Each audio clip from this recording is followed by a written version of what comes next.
গত ৫ আগস্ট দীর্ঘ স্বৈরশাসনের হাত থেকে মুক্তি পেয়েছে বাংলাদেশ। ছাত্র জনতার গণ অভ্যুত্থানের পর দেশ গড়ার দায়িত্ব হাতে নিয়েছে তরুণ শিক্ষার্থীরা। তারই ধারাবাহিকতায় জুলাই আগস্টের আন্দোলনে শহীদদের স্মরণে দেয়াল আঁকছেন গ্রাফিতি, রাঙিয়ে তুলছেন শহরের এলোমেলো ও অগোছালো দেয়াল।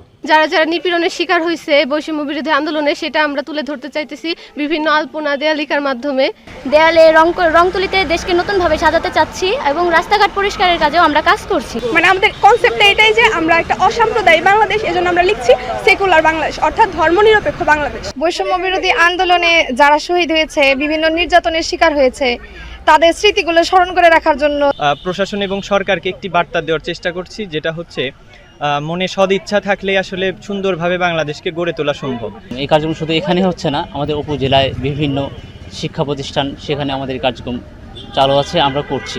আত্মত্যাগের পর আমরা যে দেশটা পেয়েছি, স্বাধীন একটা দেশ, এই দেশটা সাজানোর দায়িত্ব আসলে আমাদেরই। দেয়াল চিত্রের মাধ্যমে শিক্ষার্থীরা তাদের দাবি ও প্রত্যাশার কথা তুলে ধরায় খুশি অভিভাবকরাও। ওরা রোদে কষ্ট করতেছে, একটা ছাতা নাই, দুপুরে খাইতে পারতেছে না। এদের সহযোগিতার জন্য আমাদেরকে একটু অভিভাবক যারা আছে, আমাদের সচেতন মহল যারা আছে, তাদের একটু এগিয়ে আসা উচিত।